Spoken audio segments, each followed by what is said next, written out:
Southeastern. My name is Liz Arias. And my name is Victorian Albanian. Welcome back to this week's SETV News. Let's get on with the news. Open house was last Saturday, November 19th. Prospective students interested in attending Southeastern for next school year were able to visit academics, explore shops, and get a sneak peek at the school's upcoming play, A Midsummer Night's Dream. A Midsummer Night's Dream is a magical comedy written by William Shakespeare and takes place in a world where fairies, rustics, and royals collide.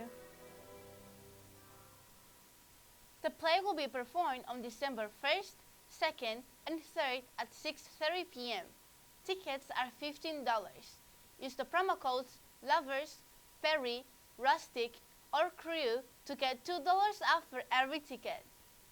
The Southeastern Hawks football team pulled off a huge win in the vocational state playoffs 2 weeks ago.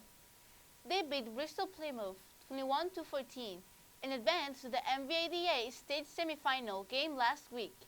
As for this week, on Thanksgiving Day, our varsity football team will have a home game against West Bridgewater at 10 a.m.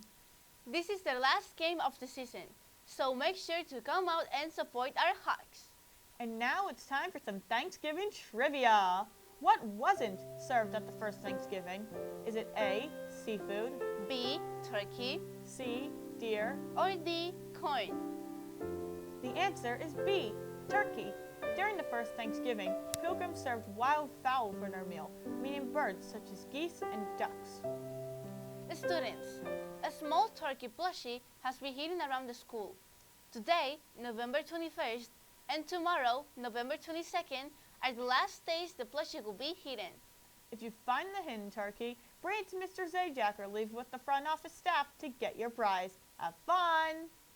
And that's all for today, Southeastern. I'm Liz Arias.